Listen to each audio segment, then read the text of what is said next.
So today is day 2 of the different forms of numbers. So today we are going to be working on expanded form. The expanded form that you experienced in 4th grade would have looked something like this. Okay, it's 425. So if you add them all up, it would have been 425. And it's basically what you say, 425. That's 4th grade. We are not doing 4th grade expanded form. We're doing 5th grade expanded form. All right, so when I ask for 5th grade expanded form, this is what I am expecting. Now again, I am not giving you the guided notes to fill out. I'm expecting you to write this down and keep it in your folders. All right, so 5th grade expanded form. I'm going to start with 425, just like the previous example. Now, yesterday I did show you how to make a place value chart. If you choose to make a place value chart, let's turn our paper sideways and go ahead and do that. This is 100, 10, and ones. The decimal would be here, but with our current number, I don't need to make it any larger than that. 425. With this year's expanded form, you're just going to take the digit and multiply it by whatever place value it's in.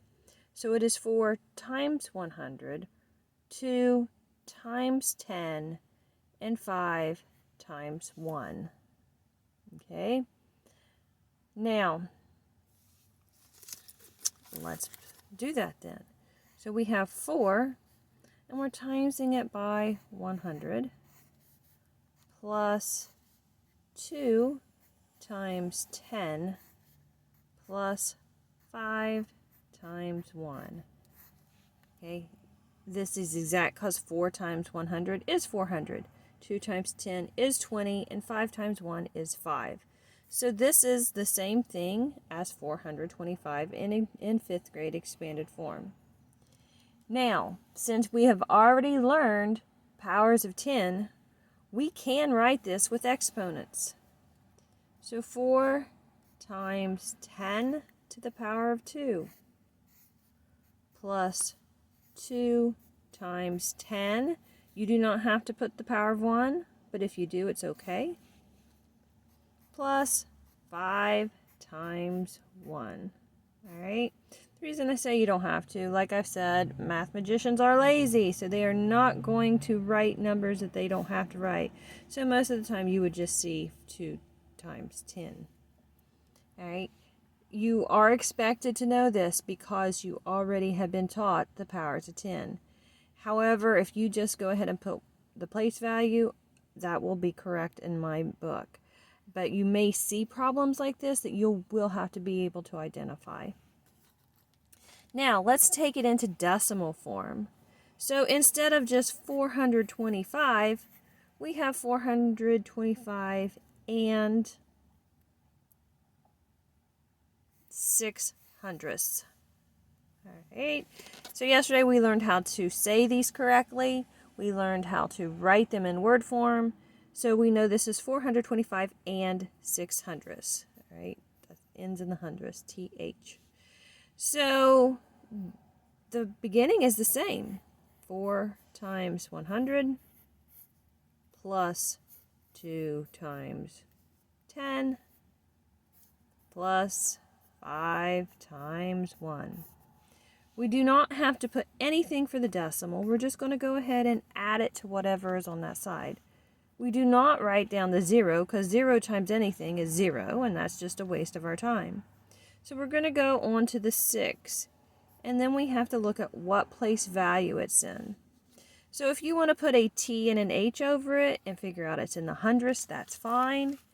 If you want to come back to your place value chart and add those place values over here, that is fine as well. All right, the 6 is then in the hundredths. So then you would do 6 times 100th.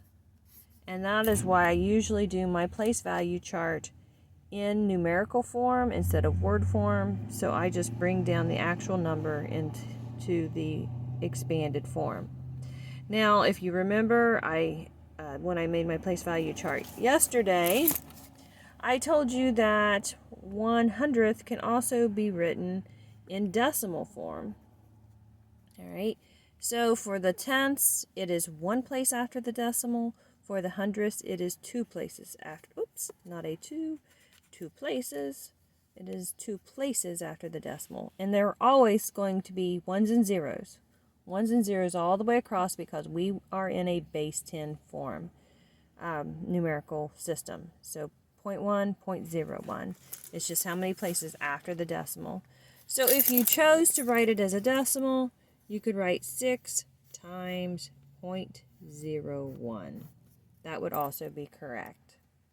So this week, for today, we're going to take it from numerical to expanded and from expanded to numerical.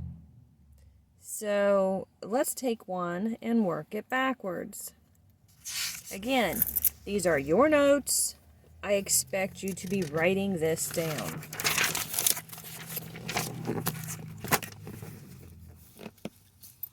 Okay, so if we have 7 times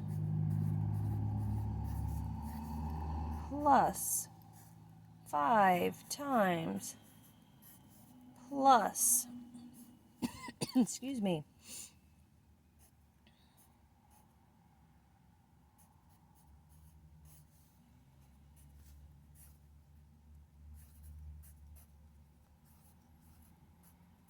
okay, so you may notice that I mixed. One is a fraction and one is a decimal. It's because I'm only going to give you one example and I want you to have experience with both. So in this situation, I do recommend that you make a place value chart. It literally is the easiest way to do it. You turn your paper sideways, and our biggest number is 1,000, so that's where you would need to start. 1,000, 100, 10, 1, decimal, 0.1, 0.01. Oh, right here is our smallest, 0.001. And then fraction form, 1/10, 1/100th, 1,000th. And it's the same thing, 1/10, 100th, 1,000th. And that is word form for those decimals like I taught you in the word form video. Then we're just going to put the 7 under where it is, the 5 under the 10, the 1 under the 1/10th, and the 6 under the 1,000th. Any empty spot is going to be filled with a 0. And the decimal stays in the same place. So in word form, that is what you would have. 7050.106. 7,050 and 106 thousandths. You will be more likely to get these right if you take the time to make a place value chart. So, for the in-class work, I am expecting to see you making place value charts.